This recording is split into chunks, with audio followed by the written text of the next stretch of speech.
Karena sekedar mencintai Nabi Shallallahu Alaihi Wasallam tidak salah. Orang yang mencintai Nabi, maka mereka akan membuktikan kecintaannya. Dan bukti kita mencintai Nabi, terutama di zaman kita ini, ikhwatul Islam, maka membaca, mengetahui sejarah dan perjuangan Rasulullah Sallallahu Alaihi Wasallam. Buktikan cinta kita kepada Nabi dengan mengetahui, mempelajari perjuangan Nabi Sallallahu Alaihi Wasallam. Maka wajar cucu Nabi Sallallahu Alaihi Wasallam yang bernama Zainal Abidin mengatakan, kami sebagaimana kami ajarkan kepada mereka ayat-ayat Al-Quran. Artinya ketika para sahabat mereka mengajarkan anak-anak mereka sejarah dan perjuangan Nabi, secara otomatis mereka dulu yang harus tahu bagaimana kita mengajarkan sesuatu yang kita tidak tahu. Bagaimana kita akan bercerita kepada anak-anak kita, wahai anakku, Nabi seperti ini, dan kita tidak tahu bagaimana caranya. Faqidus syai' la yu'ti. Orang yang tidak punya tidak mungkin memberi.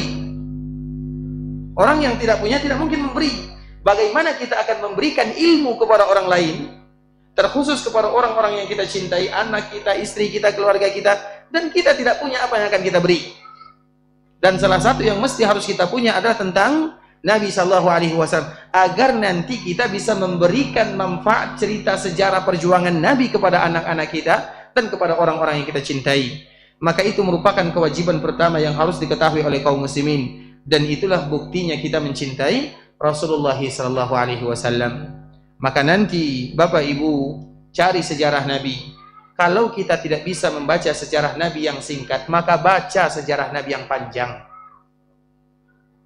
Tergantung bagaimana kesiapan dan kesanggupan kita, karena semakin panjang semakin berisi, semakin panjang semakin kita akan mengetahui ternyata begini Nabi Shallallahu Alaihi Wasallam. Namun tinggal bagaimana kita berusaha. Yang singkat, kemudian yang selanjutnya. Orang yang bosan dengan sejarah Nabi, berarti cinta mereka mulai dipertanyakan kepada Nabi Shallallahu Alaihi Wasallam. Karena Nabi Shallallahu Alaihi Wasallam orang yang paling kita cintai. Kita sekarang kalau berbicara tentang sejarah anak kita, bosan atau tidak? Kamu nak dulu seperti ini waktu kecil, kamu seperti ini waktu kecil. Semakin kita mengulang, semakin kita mencintainya. Begitu juga dengan Nabi Shallallahu Alaihi Wasallam. Nabi lebih kita cintai dari segala-galanya. Bahkan boleh bagi kita tidak mengetahui sejarah istri kita, tapi tidak boleh bagi kita tidak mengetahui sejarah Nabi kita Shallallahu Alaihi Wasallam. Ada tidak di antara kita yang tidak tahu sejarah keluarga dan istrinya? Kalau ada di antara kita yang tidak tahu sejarah istrinya, dipecat dari suami. Artinya ikhwatul Islam itu perkara biasa, dan kita tahu. Orang yang kita cintai tentu kita tahu bagaimana sejarahnya. Anak kita, istri kita, keluarga kita, orang tua kita, itu adalah buktinya. Nah, sekarang bagaimana buktinya kita mengetahui tentang Nabi Sallallahu Alaihi Wasallam? Pada kesempatan kali ini ikhwatul Islam, kita akan membahas sedikit tentang Nabi Sallallahu Alaihi Wasallam, karena itu adalah di antara salah satu bimbingan Allah kepada Nabi-Nya. Nabi dalam satu sisi juga sebagai manusia biasa. Dikala Nabi berdakwah, Nabi juga kadang-kadang lemah dalam berdakwah. Nabi Shallallahu Alaihi Wasallam juga ada sifat-sifat sebagaimana sifat manusia yang lainnya. Bagaimana cara Allah Subhanahu Wa Taala memberikan motivasi dan semangat kepada Nabi? Maka Allah menceritakan kepada Nabi kisah-kisah orang yang terdahulu. Sehingga dikala Nabi diceritakan oleh Allah Subhanahu Wa Taala, Nabi kepada umatnya. Kalau ada di antara sahabat yang sudah mulai surut keimanannya, yang sudah mulai kendor ketakwaannya, atau di antara mereka yang mungkin jauh daripada atau kurang semangat dalam beribadah kepada Allah, maka di saat itulah Nabi mengatakan, inna man kana qablakum, sesungguhnya orang-orang sebelum kalian. Maka di saat itulah Nabi mulai bercerita. Sehingga di dalam Al-Quran, 2/3 Al-Quran isinya adalah cerita. Allah ceritakan kisah tersebut kepada Nabi agar Nabi semangat, dan Nabi ceritakan kisah tersebut kepada kita agar kita tetap semangat dalam beribadah kepada Allah Subhanahu Wa Taala. Dan tujuan daripada bercerita membantu Nabi, mereka sudah meninggal. Abu Jahal, Abu Lahab, abu-abu yang lainnya yang mereka jahat kepada Nabi, mereka juga sudah mati. Tinggal sejarahnya. Mereka sudah mengukir sejarah yang akan dibaca oleh orang-orang yang untuk orang-orang yang datang setelah kita. Kita termasuk orang yang taat kepada Allah atau termasuk orang yang berbuat maksiat kepada Allah Subhanahu Wa Taala. Kita termasuk orang yang ada andil dalam agama Allah, atau kita termasuk orang yang ada tapi tidak ada.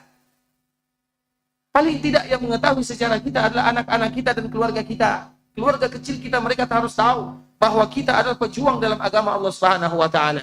Anak kita akan mengatakan, ayahku dulu adalah orang yang selalu mengajarkan anak-anak kaum muslimin Al-Quran. Katakan, ayahku dulu dia tidak sholat berjamaah. Sekarang mana? Yang tidak sholat berjamaah mati. Yang beribadah kepada Allah juga mati. Semuanya tinggal cerita yang ditinggalkan kepada generasi berikutnya. Dan itu pun akan senantiasa berkesambungan. Dan itu adalah di antara salah satu ibrah. Hendaklah kita menjadi cerita yang alaihi wasallam. Kita kembalikan kepada Nabi sallallahu alaihi wasallam. Contohnya misalnya, ada salah seorang sahabat yang namanya Khabbab bin Arat. Khabbab ini adalah salah seorang sahabat Nabi yang gigih dalam perjuangan. Namun bagaimanapun setiap para sahabat mereka punya cerita yang berat dalam mengikuti agama Rasulullah sallallahu alaihi wasallam. Bukan hanya Khabbab, semuanya punya cerita. Dan semua cerita mereka diabadikan dalam sejarah. Contoh misalnya, ada salah seorang pemuda namanya adalah Mus'ab bin Umair radhiyallahu ta'ala anhu. Mus'ab bin Umair itu adalah salah seorang pemuda yang sangat gagah perkasa. Kemudian dia ada orang yang kaya, hidupnya glamor penuh dengan kemewahan.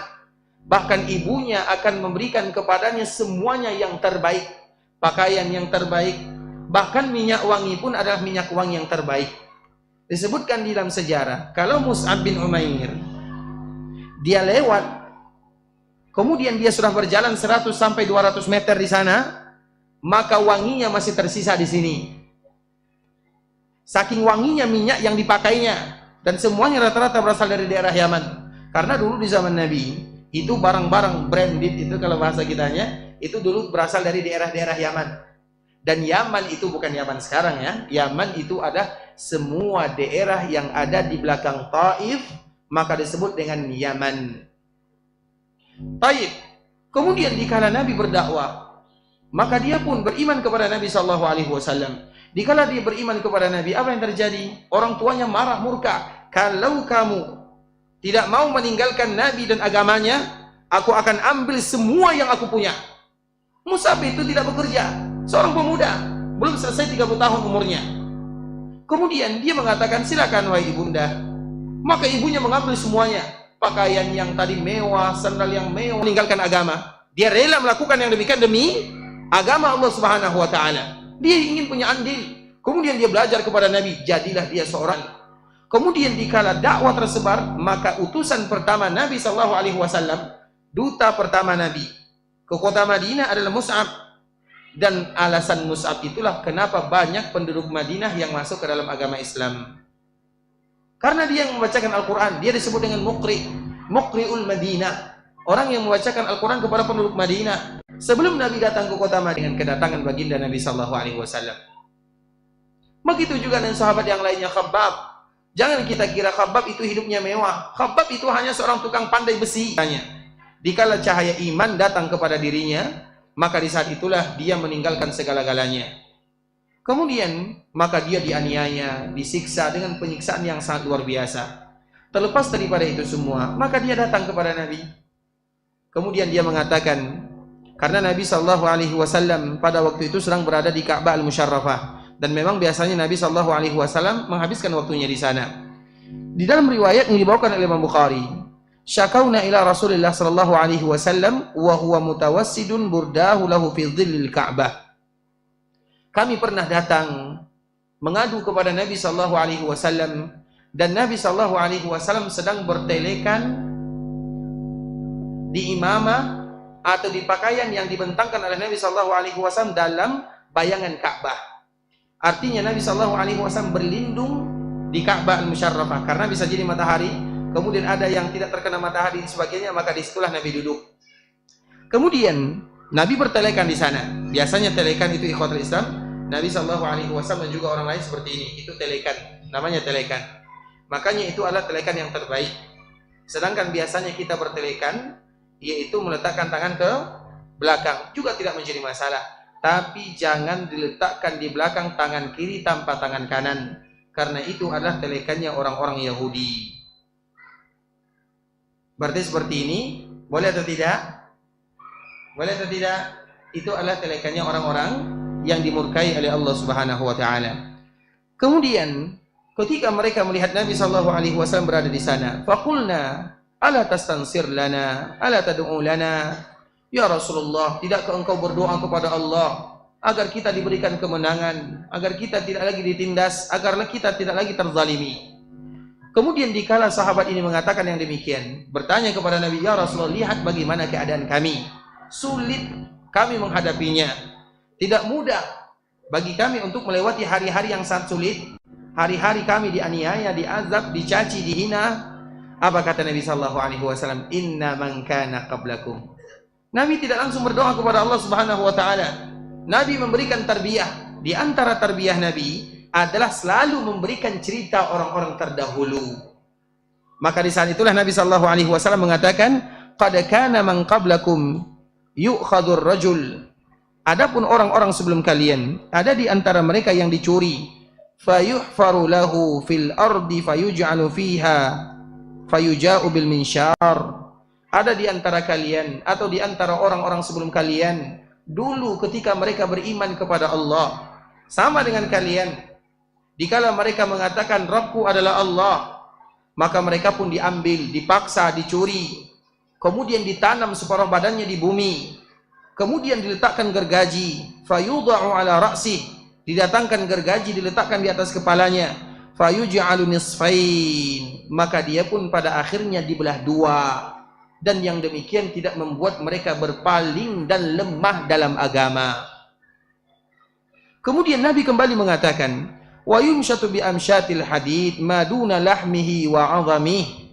Ada lagi di antara mereka yang juga ditanam badannya, kemudian disuruh murtad dari agama, meninggalkan ibadah kepada Allah Azza wa Jalla. Dia tidak mau kecuali mengucapkan la ilaha illallah, maka diambil sisir yang terbuat dari besi panas, kemudian dipisahkan antara daging dan tulangnya. Namun yang demikian tidak membuat mereka lemah dalam beribadah kepada Allah Subhanahu wa taala.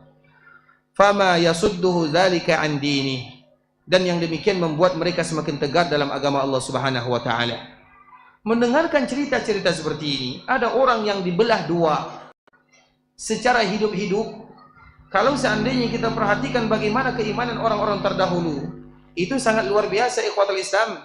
Dan salah satu di antara yang diceritakan oleh Allah Subhanahu wa taala dalam surah Al-Buruj, semua mereka yang beriman kepada Allah Subhanahu wa taala dibakar hidup-hidup, dan yang terakhir sekali dibakar adalah seorang wanita yang sedang menggendong anaknya. Qutila ashabul ukhdud. Orang-orang yang ada di parit itu semuanya dibunuh. Kenapa mereka dibunuh? Alasannya satu, wama naqamu minhum illa an yu'minu billah. Alasan mereka dibunuh, dianiaya, dizalimi, dicaci hanya karena beriman kepada Allah Subhanahu wa taala. Tidak ada alasan yang lain. Kemudian apa yang terjadi? Semuanya, siapapun yang beriman kepada Allah dibakar hidup-hidup, hidup-hidup. Yang terakhir sekali dibakar adalah seorang wanita. Kemudian dia sedang menggendong anaknya. Dikala dia ingin melangkah, maka dia ragu-ragu, bukan karena takut kepada dirinya, tapi takut karena anaknya. Anaknya masih kecil, masih menyusui. Kemudian dikala ibunya mulai ragu-ragu, di saat itulah bayi yang tadi baru menyusu melepaskan susu ibunya dan mengatakan, usbuti ya umma fa innaki 'alal haq. Wahai ibunda, jangan ragu, jangan bimbang, melangkah karena engkau berada di atas kebenaran. Kemudian dia kembali menyusu. Dikala mendengarkan kalimat dari anaknya, maka dia pun pada akhirnya dimasukkan, dibakar hidup-hidup. Dan yang demikian hanya karena cerita-cerita seperti ini. Mana kita? Apa perjuangan kita dalam beribadah kepada Allah? Apa? Dikala kita beribadah, kita pernah diganggu? Enggak. Dikala kita salat, ada yang larang? Enggak. Dikala kita berpuasa, ada yang larang? Enggak. Bahkan kita diberikan fasilitas salat, fasilitas puasa, fasilitas berzakat, fasilitas haji dan umrah. Siapa yang melarang kita beribadah? Tidak ada. Tapi semakin kita diberikan kemewahan dalam beribadah, semakin lemah kita beribadah kepada Allah Azza wa Jalla. Kenapa? Di saat itulah kita butuh motivasi, membaca cerita-cerita lama sebagaimana Nabi memberikan motivasi. Khabbab mengadu bukan tanpa alasan, dan Khabbab itu dikala mengadu, itu sudah hak dia untuk mengadu kepada Nabi. Kepalanya dibakar, dipanggang kalau bahasa kitanya. Coba kita lihat dikala kita panggang ikan, kita bolak-balik ikan, seperti itulah dibuat Khabbab. Dibakar kepalanya. Bagaimana kalau saya jadi imam masbuk? Padahal hanya untuk menutup tokoh hanya Setengah jam mana perjuangan mana? Di saat itulah ikhwatul Islam. Kita perjuangannya sedikit, tidak ada apa-apanya, tidak ada kita berjuang. Apa perjuangannya? Mana di antara kita yang berjuang? Tidak ada. Itulah istilahnya. Artinya terlalu mudah Allah Subhanahu wa taala berikan kepada kita dalam rangka beribadah. Maka di saat itulah kita butuh motivasi, semangat untuk beribadah kepada Allah Subhanahu wa taala. Kemudian ikhwatul Islam, kita kembalikan kepada Nabi. Tadi adalah sahabat Nabi. Karena sejarah dan cerita itu ikhwatul Islam, tadi telah kita sebutkan di dalam Al-Qur'an, ini bisa kita pertimbangkan.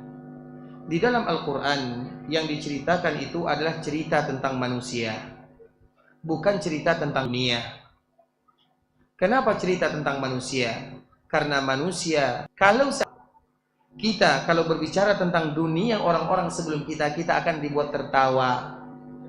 Contoh misalnya dulu, kita selalu mencontohkan ya, pertama kali ada radio, maka sebagian orang-orang tua mereka mengatakan, dia lari dan mengatakan kepada keluarganya, saya melihat ada syaitan yang berbicara, katanya. Ada syaitan yang berbicara. Dia menganggap, kenapa bisa tempat ini bisa mengeluarkan suara?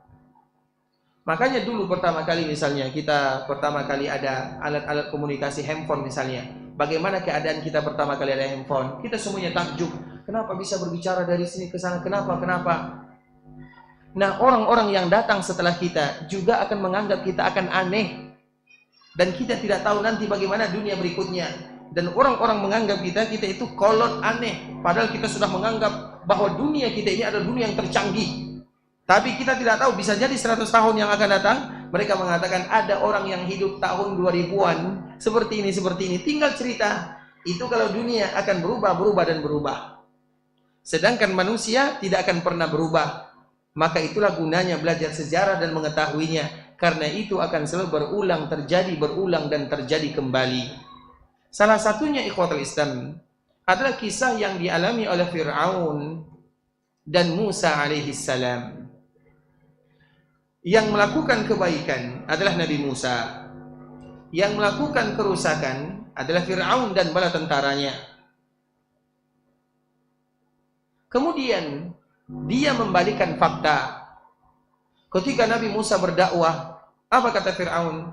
Wa qala Fir'aunu zaruni aqtul Musa wal yad'u rabbah inni akhafu an yubaddila dinakum aw an yuzhira fil ardil fasad.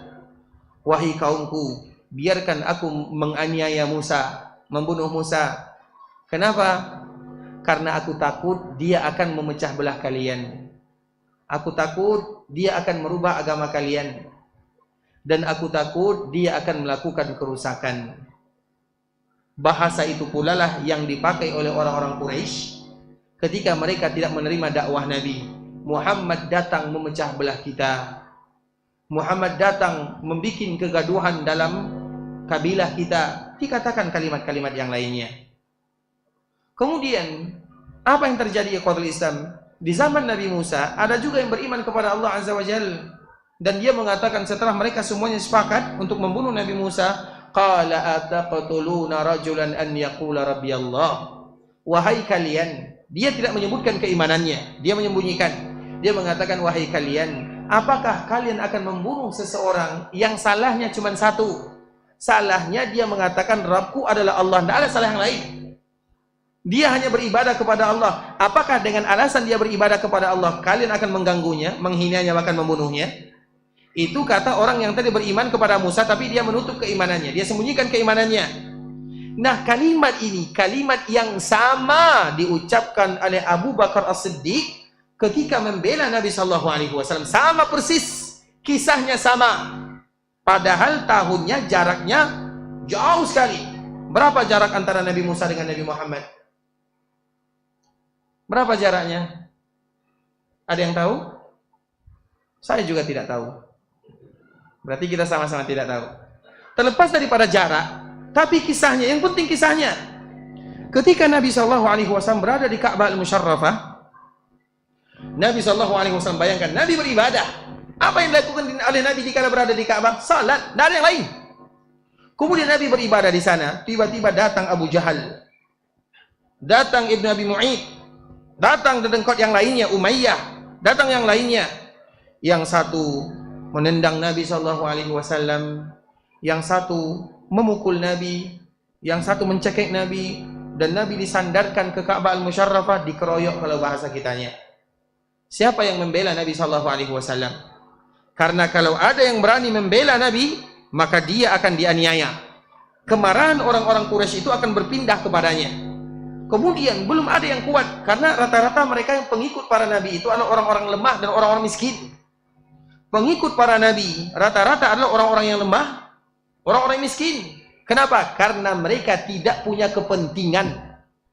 Apa kepentingannya? Kecuali beriman kepada Allah Subhanahu wa taala. Tidak ada kepentingan yang lain.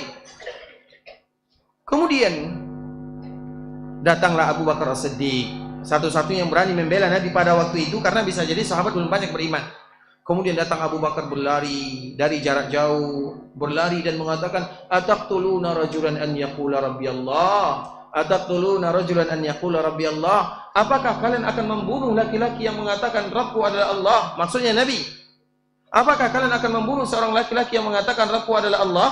Itu yang diulang-ulang oleh Abu Bakar sambil dia berlari sampai kepada Nabi, dan dia menolong Nabi SAW. Kalimatnya apa? Sama dengan kalimat yang tadi dibacakan oleh orang yang beriman di zaman Nabi Musa. Sama. Itulah gunanya sejarah. Sejarah adalah cerita lama, namun sejarah akan kembali berulang dan berulang untuk selama-lamanya. Orang yang beribadah kepada Allah sudah banyak cerita lama. Orang yang jahat, yang jauh dari Allah juga banyak cerita lama. Tinggal bagaimana kita mau yang mana. Kita ini mau yang beribadah atau yang tidak. Maka jadikan orang-orang sebelum kita sebagai figur dan contoh. Sebagaimana kita juga nanti ingin dijadikan contoh oleh orang-orang yang datang setelah kita. Ada fulan, dia itu adalah orang yang rajin pergi ke masjid. Kalau dia masuk masjid di waktu asar, keluarnya isya. Kemudian ikhwatul Islam, sejarah dia itu akan selalu terukir. Kami masih ingat ya, kakeknya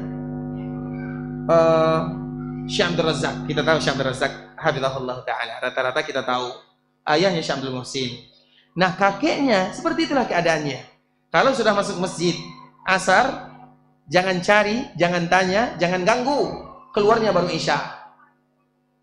Nah, di dalam masjid bukan tidur, bukan main handphone, bukan main-main, tapi baca Quran.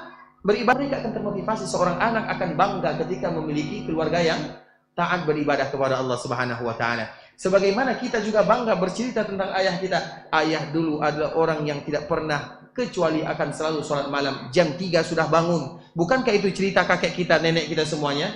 Nenek kita, kakek kita jam 3 tidak ada lagi di antara mereka yang tidur. Kalau kita jam 3 ngapain? Belum tahu alam. Jam 4 mereka sudah mandi semuanya, sudah siap-siap ke ladang, ke sawah. Pekerjaan mereka hanya petani, motong karet, ke sawah. Tapi itu adalah aktivitasnya, dan kita bangga menjadi anak dan cucunya. Tidakkah nanti kita bangga kalau seandainya kita punya ibadah yang keluarga kita, anak kita, cucu kita juga membanggakan yang demikian? Kita ingin mengukir sejarah, bukan untuk orang lain, bukan. Kita tidak pernah ingin mengukir sejarah untuk orang lain. Kita ingin mengukir sejarah untuk keluarga kita sendiri, terutama anak dan keturunan.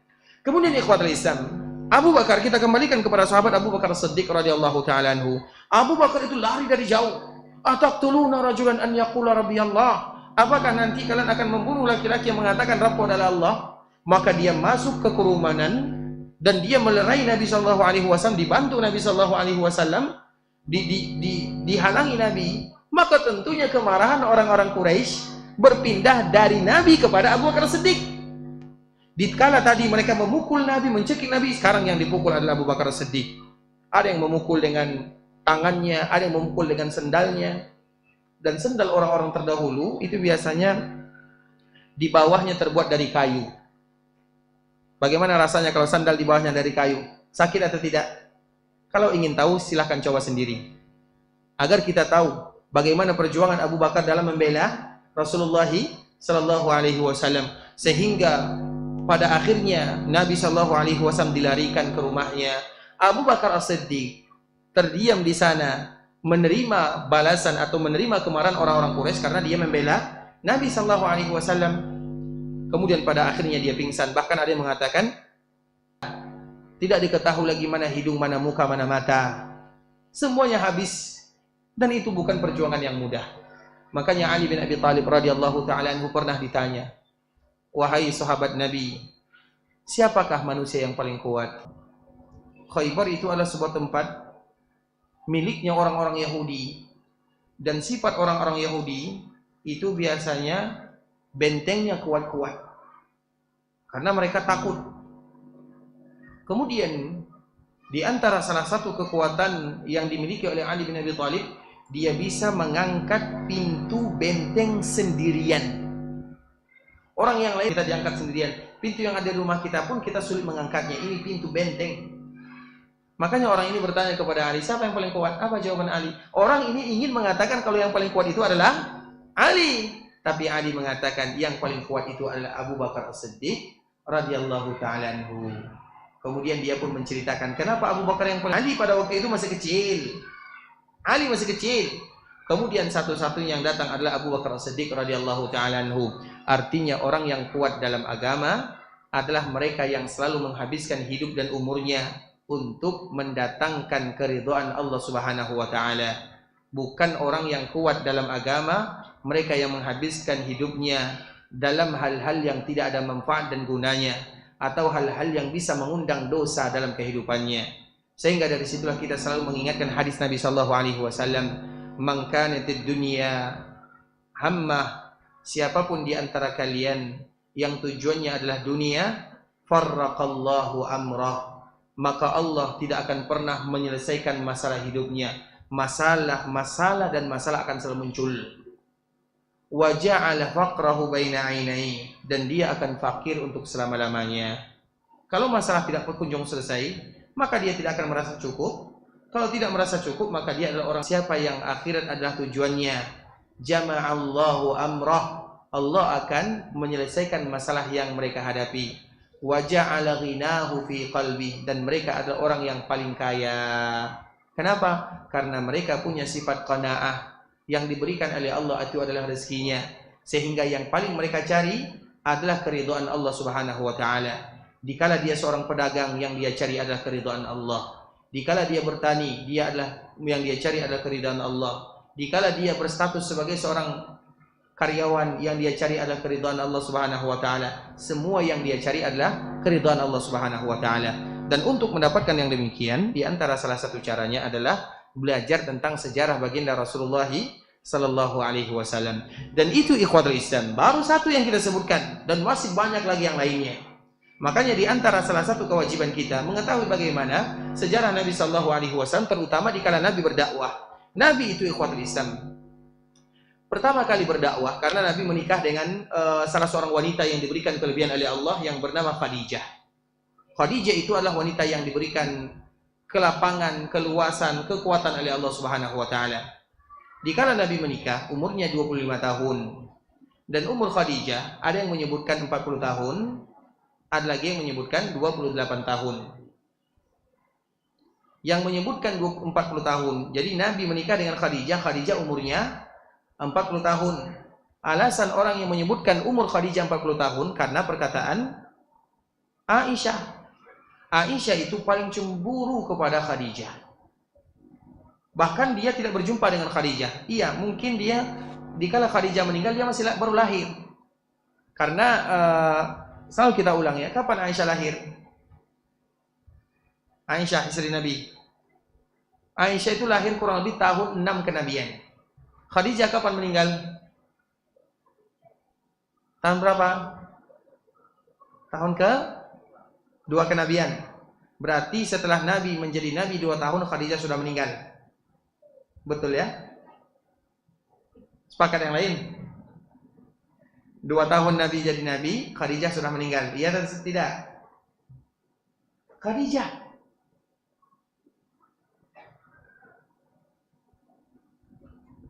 Kalau tidak ada yang tahu, kita diam-diam saja lah ya. Kapan Khadijah meninggal? Khadijah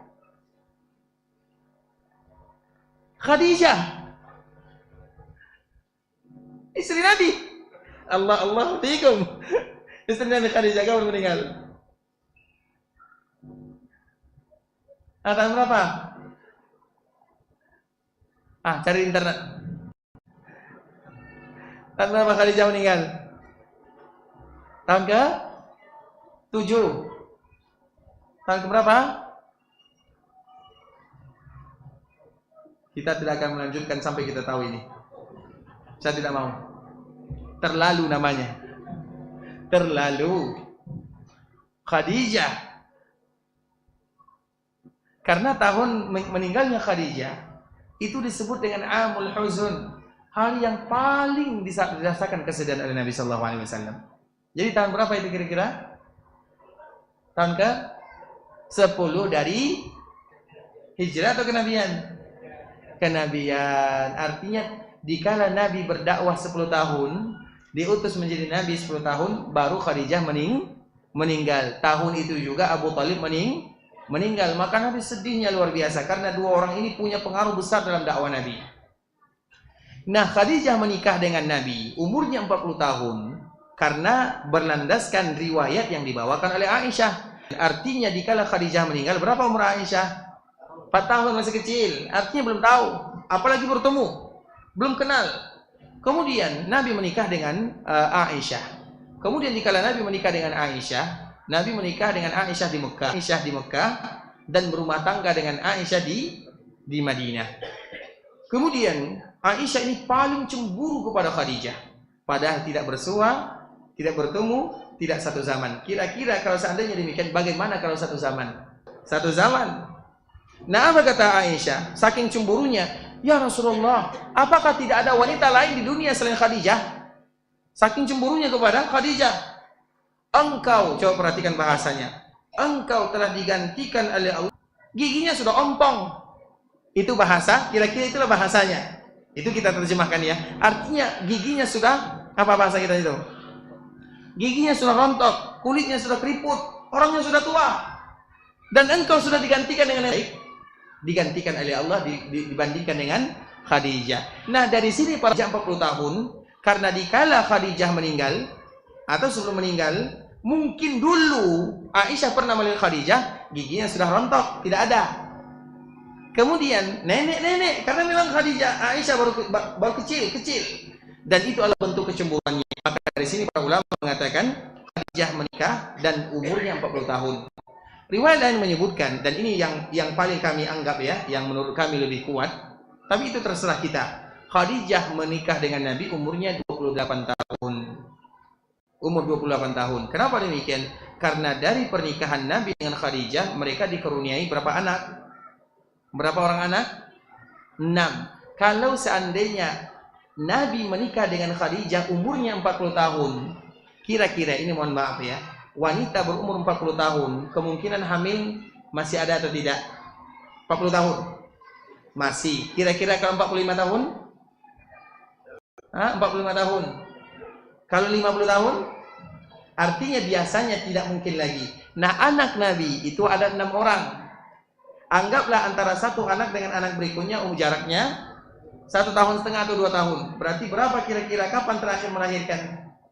52. 50 atau kita anggap umurnya 40 tahun.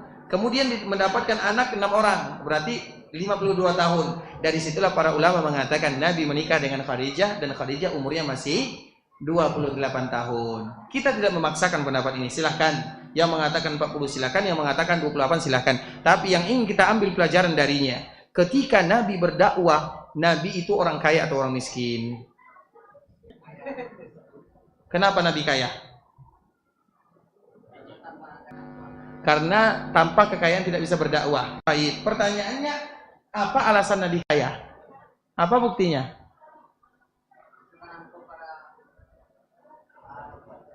Itu hasil dari kekayaannya. Tapi pertanyaannya, apa bukti Nabi kaya? Nabi kaya atau miskin? Kaya atau miskin? Kenapa Nabi kaya? Apa alasan Nabi kaya? Mahar? Mahar? Berapa mahar Nabi? 100 ekor onta. Mana yang lebih mudah? Maharnya 100 ekor kambing daripada 100 ekor 100 kilo emas atau 100 gram emas? Biasanya mana? Karena onta itu hewan yang biasa ada di Arab. Nah, Nabi kaya atau miskin? Tapi ikhwatul Islam, Nabi kaya, Nabi juga miskin. Nah, kenapa kita ingin bertanya seperti ini? Karena di awal Nabi berdakwah, semua hartanya habis. Semua hartanya habis untuk berdakwah di jalan Allah Subhanahu wa taala. Nabi itu kaya. Sampai kapan Nabi kaya? Sampai umur 40 tahun. Setelah 40 tahun habis semua hartanya untuk berdakwah di jalan. Karena Nabi berdakwah, Nabi tidak bekerja. Jadi bagaimana penghasilan Nabi? Jawabannya setelah kita azan ya. Baik, azan dulu. Waktu sudah masuk? Sudah? Setelah azan ya. Kita sambung mungkin beberapa menit ke depan. Barakallahu.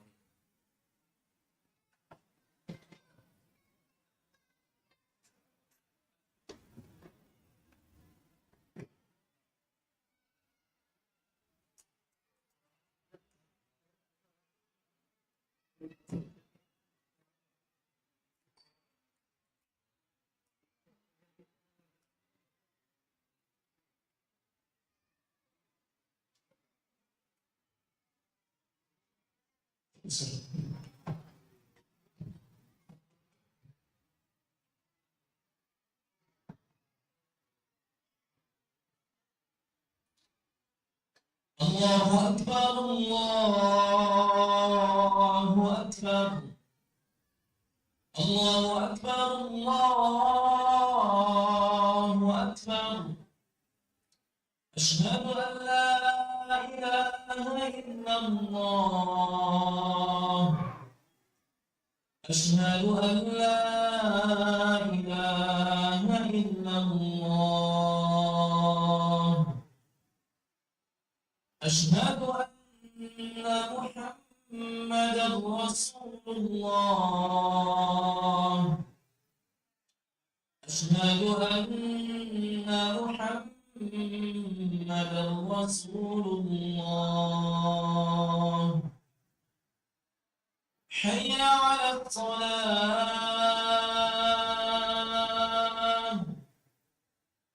حي على الصلاة.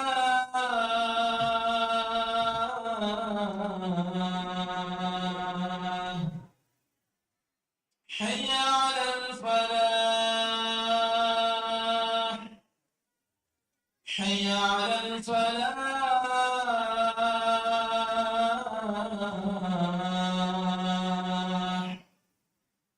الله أكبر، الله أكبر. لا إله إلا الله.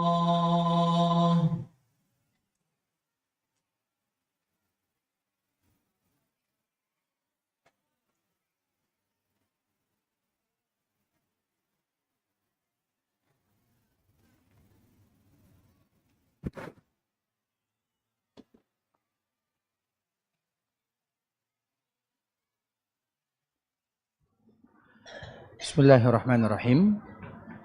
Alhamdulillahi ala ihsani wa syukru lahu ala taufiqihi wa amtinani wa asyhadu an la ilaha illallah wahdahu la syarika lahu ta'ziman li sya'ni wa asyhadu anna Muhammadan 'abduhu wa rasuluhu da'i ila ridwani wa sallallahu wa sallim ala nabiyyina Muhammadin wa ala alihi wa sahbihi wa sallama tasliman katsira amma ba'du. Ikhwatul Islam, saudara kaum muslimin, kaum muslimat, ikhwani akhwati rahimani wa rahimakumullah. Di antara salah satu nama baginda Rasulullah sallallahu alaihi wasallam yang disebutkan di dalam hadis-hadisnya adalah al-malhamah. Di antara salah satu nama Rasulullah sallallahu alaihi wasallam adalah al-malhamah. Mengapa Nabi sallallahu alaihi wasallam dipanggil dengan al-malhamah? Al-malhamah itu artinya adalah orang yang paling besar perjuangannya di antara semua manusia yang ada. Maka Nabi dipanggil dengan al-malhamah. Nabi SAW dinamakan dengan al-marhamah, juga dinamakan dengan al-malhamah, juga dinamakan dengan al-mutawakkil, juga dinamakan dengan al-muqaffi, juga dinamakan dengan Nabiut Taubah, juga dinamakan dengan Nabiur Rahmah, juga dinamakan dengan al-mahi, juga dinamakan dengan al-hashir, juga dinamakan dengan al-aqib, juga dinamakan dengan Ahmad, juga dinamakan dengan Muhammad. Dan itu semua adalah nama yang ada pada diri Rasulullah sallallahu alaihi wasallam. Dianjurkan bagi kita untuk menghafal dan mengetahuinya. Sudah hafal nama-nama Nabi? Sudah hafal? Kalau belum hafal nanti hafal ya, dan cari sendiri di internet nama-nama Nabi. Salah satu nama Rasulullah sallallahu alaihi wasallam adalah Al-Malhamah. Mengapa Nabi disebut dengan Al-Malhamah? Karena perjuangan Nabi lain dari yang lain. Semenjak Nabi dibebankan oleh Allah Subhanahu wa taala menjadi nabi dan menjadi rasul, maka di saat itulah Nabi sallallahu alaihi wasallam tidak pernah tidur hatinya. Dan di antara salah satu sifat Nabi yang lain dari yang lain, hati Nabi tidak akan pernah tidur untuk selama-lamanya. Walau mata Nabi tertidur, itu adalah di antara kelebihan Nabi dan kekhususan yang diberikan oleh Allah Subhanahu wa taala kepada Rasulullah sallallahu alaihi wasallam. Hati Nabi itu senantiasa bekerja untuk bagaimana supaya dakwah sampai kepada seluruh dunia. Berjuang. Semoga dengan perjuangan tersebut banyak di antara mereka yang ikut kepada agama Nabi. Maka dengan itulah di antara salah satu nama baginda Nabi adalah Al-Malhamah. Seorang Nabi yang betul-betul kuat perjuangannya di jalan Allah Subhanahu wa taala. Maka sebagaimana awal muqaddimah tadi telah kita menceritakan, dianjurkan bagi kita bersama untuk mengetahui tentang sejarah baginda Rasulullah sallallahu alaihi wasallam, baca ceritanya, tahu sejarahnya, ambil pengalaman dari baginda Rasulullah, sehingga setiap kali kita ingin memberikan motivasi kepada yang lain, maka rujukan kita adalah Rasulullah sallallahu alaihi wasallam. Nabi dulu seperti ini, Nabi dulu seperti ini. Kenapa kita harus bercerita tentang orang lain dan kita melupakan cerita tentang Nabi sallallahu alaihi wasallam? Terlalu hina rasanya kalau seandainya kita tidak mau menjadikan Nabi sebagai contoh dalam kehidupan, diambil pelajaran dari setiap langkah kehidupan Nabi. Dan di antara salah satu nama Nabi adalah Al-Malhamah. Al-Malhamah itu adalah perjuangan yang tidak ada henti, perjuangan yang luar biasa, mulai Nabi diangkat menjadi Nabi dan menjadi Rasul sampai wafatnya Nabi sallallahu alaihi wasallam. Maka tadi kita menyebutkan Nabi itu adalah orang yang kaya. Semenjak dia menikah dengan Khadijah, Nabi menyibukkan dirinya dengan perdagangan. Dan Nabi adalah orang yang paling diberikan keberkahan dalam perdagangannya. Sehingga perdagangan Nabi dicontoh oleh orang yang lain. Dan salah satu yang mencontohnya adalah Utsman bin Affan. Maka ada sebuah kalimat yang dinamakan Khumasiyah Utsmaniyah. Khumasiyah Utsmaniyah. 5 Utsman. Apa itu 5 Utsman? Ini bagi dagang yang dipakai oleh sahabat Utsman bin Affan radhiyallahu taala anhu, terkenal dengan istilah Khumasiyah Utsmaniyah. Kemudian Nabi sallallahu alaihi wasallam bergelut dalam dunia perdagangan, dan pedagang itu adalah sifat atau pekerjaan yang paling mulia. Tapi ingat, hadis Nabi sallallahu alaihi wasallam, at-tujaru fujjar. Para pedagang itu jahat-jahat semuanya. Illa man barra wattaqa wa tasaddaq, kecuali mereka yang barra, berbuat baik, kecuali bagi mereka yang bertakwa, kecuali bagi mereka yang jujur atau bersedekah. Apabila 3 sifat ini ada pada diri seorang pedagang, maka mereka akan menjadi pedagang yang terbaik, sebagaimana itu adalah pekerjaan Rasulullah sallallahu alaihi wasallam. Kemudian dikala Nabi berdagang, Nabi diberikan kekayaan. Istrinya juga kaya, Khadijah. Kita tahu bagaimana kekayaan Khadijah. Namun ketika Nabi berdakwah, ikhwatul Islam, mana kekayaan Nabi sallallahu alaihi wasallam? Di saat itulah Nabi menyumbang, karena di awal berdakwah, siapa tadi yang mengikuti Nabi sallallahu alaihi wasallam? Orang kaya atau orang miskin? Orang miskin, budak-budak, hamba sahaya. Nabi sallallahu alaihi wasallam tidak mungkin menelantarkan orang-orang yang ikut kepadanya. Ini diberikan makan, ini diberikan uang, ini diberikan, semuanya ditanggung oleh Nabi sallallahu alaihi wasallam. Maka di saat itulah harta Nabi berkurang dan Nabi tidak lagi bekerja. Karena dikala Nabi sallallahu alaihi wasallam sudah berdakwah, maka Nabi tidak lagi bekerja. Dakwah Nabi itu adalah pekerjaan satu-satunya. Maka di antara salah satu cara Allah memberikan kehidupan kepada Nabi adalah dengan fai atau dengan al-khumus. Itulah yang kita kenal dengan istilah musliman ikhwani akhwati rahimani wa rahimakumullah. Kita tidak berlama-lama ya, mungkin sampai di sini yang bisa kami jelaskan. Yang benar dari Allah Subhanahu wa taala, yang salah dari diri kami pribadi karena kurangnya ilmu kami, karena kejanggalan, kejahilan dari diri kami pribadi, dan kami mohon maaf. Sekarang kita buka sesi tanya jawab. Kalau ada di antara kita yang bertanya, mungkin satu atau dua, maka kami persilahkan. Jazakumullahu khairan. Baik. Ada yang ingin bertanya secara langsung? Silakan.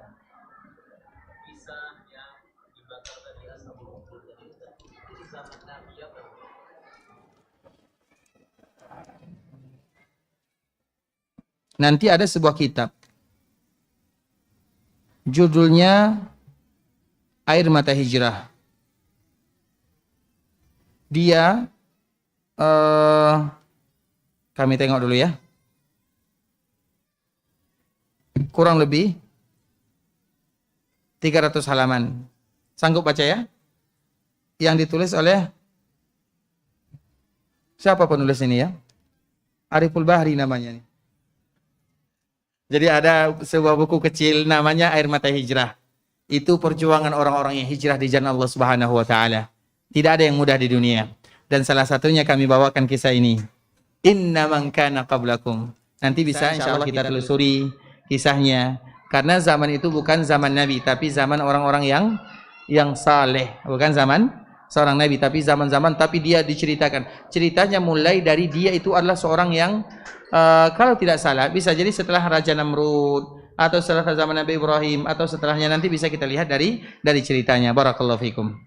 Baik, pertanyaannya, mengapa lulusan Madinah cenderung bermazhab Imam Ahmad saat kembalinya, di mana ada saudara kita yang berkomentar, lalu apakah kami yang bermazhab Syafi'i jika tidak merubahnya, apakah lantas tidak bisa bertauhid sebagaimana tapi ikhwatul Islam, siapa di antara lulusan Madinah yang bermazhab Hambali? Ada?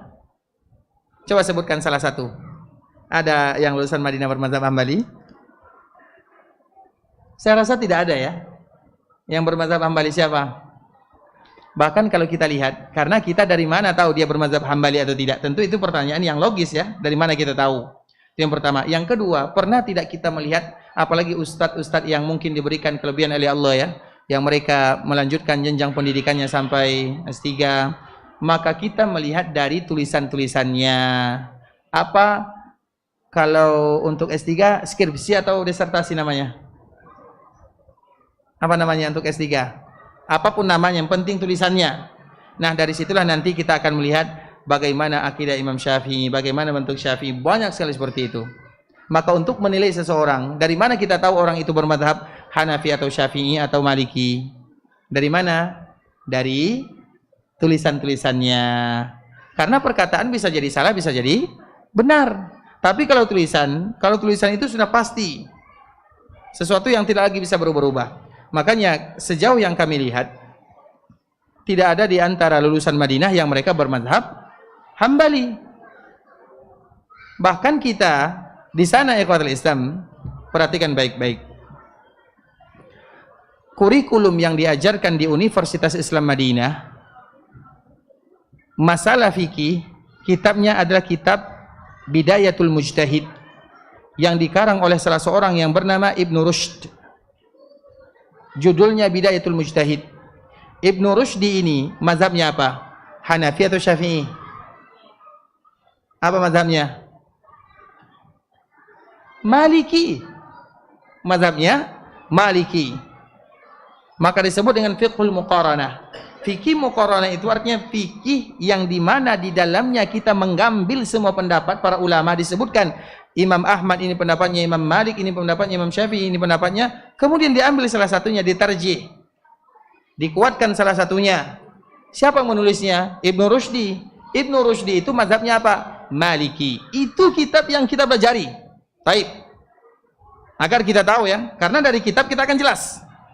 Yang kedua, dalam masalah tafsir yang kami pelajari adalah tafsir Ibnu Katsir. Muqarrarnya, selabusnya, kurikulumnya adalah tafsir Ibnu Katsir. Ibnu Katsir itu mazhabnya apa? Hambali atau Hanafi? Apa mazhabnya? Syafi'i. Taib. Dalam ilmu akidah yang kami pelajari adalah Imam At-Tahawi yang disyarah oleh Ibnu Abil Izz. Ibnu Abil Izz atau At-Tahawi mazhabnya apa? Maliki atau Hambali? Hanafi. Coba dilihat fikih dari Maliki, tafsir dari Syafi'i, akidah dari Hanafi. Dari mana kalimat Hambalinya? Kan itu karena jelas tidak kita lanjutkan lagi ya. Artinya tidak ada ya. Artinya biasanya kami itu kalau masalah fikih ya. Masalah fikih itu masalah biasa ya. Ini masalah fikih. Masalah fikih itu masalah yang luas. Maka disebut dengan masalah furu'. Jelas ya? Jangan gara-gara yang satu menguatkan basmalah, yang satu tidak menguatkan basmalah, yang satu baca basmalah, yang satu tidak baca basmalah. Itu perkara biasa. Tidak pernah dijadikan pertentangan dari zaman dahulu kala. Dari zaman dahulu kala. Paham ya? Itu perkara biasa ikhwatul Islam. Jangan kita membuat sesuatu yang biasa menjadi luar biasa. Yang biasa-biasa saja. Dan disitulah kita harus tahu. Taib ikhwatul Islam. Yang kedua, pertanyaan kedua tidak kami bacakan ya. Taib yang lain mau bertanya silakan. Tanya silakan. Assalamualaikum.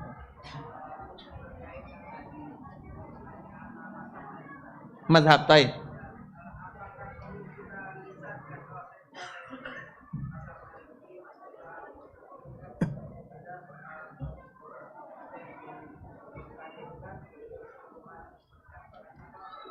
Umumkan.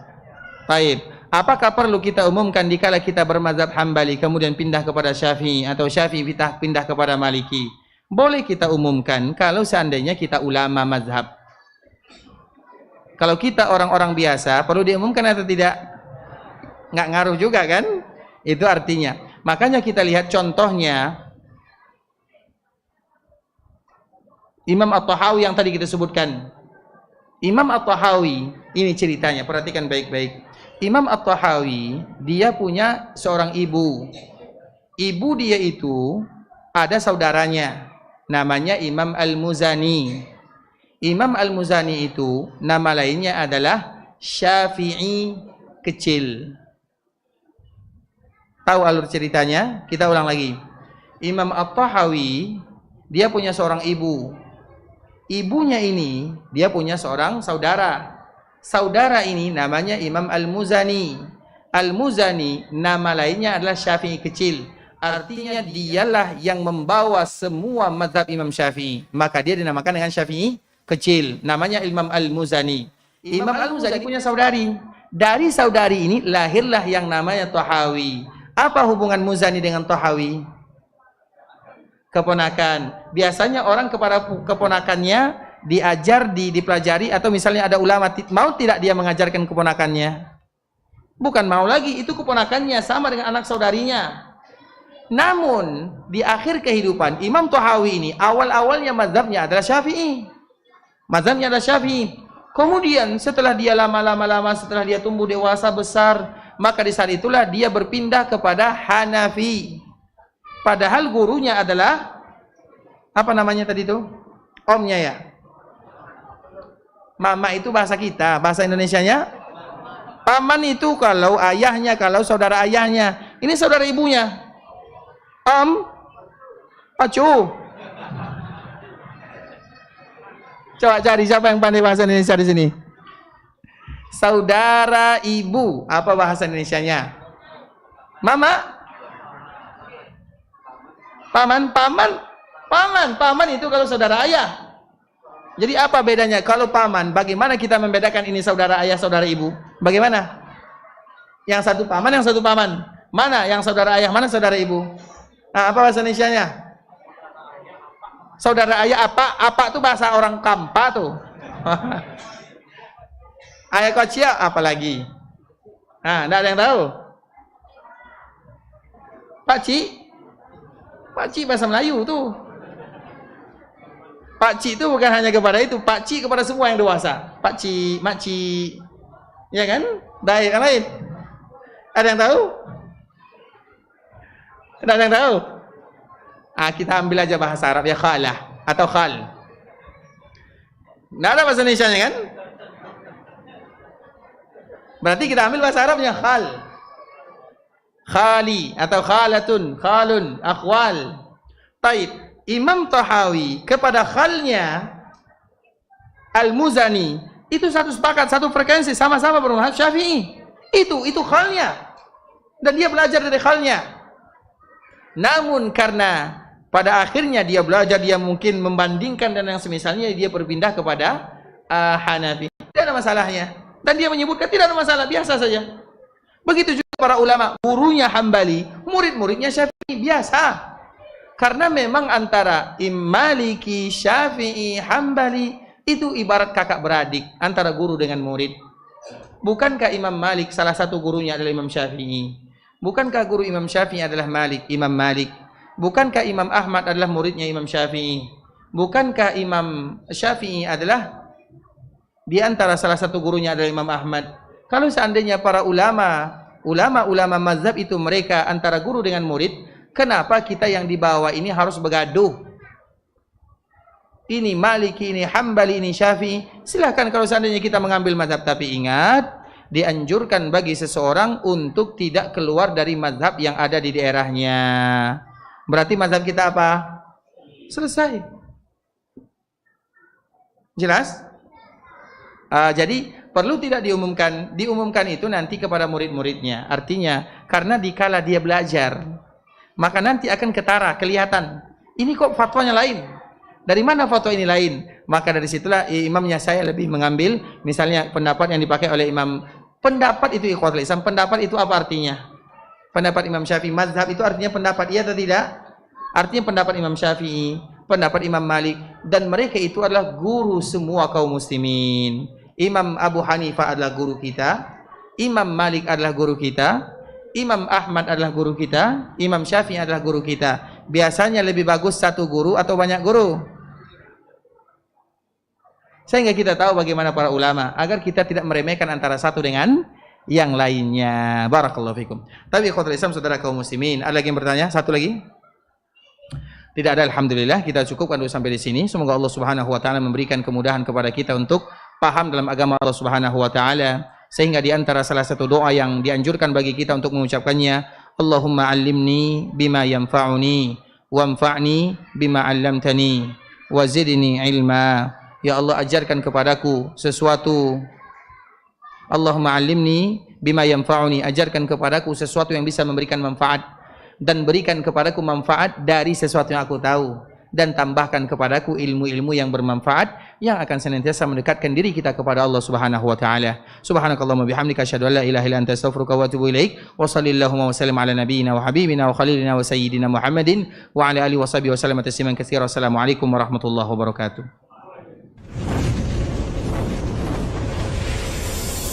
Baba TV Sunnah, belajar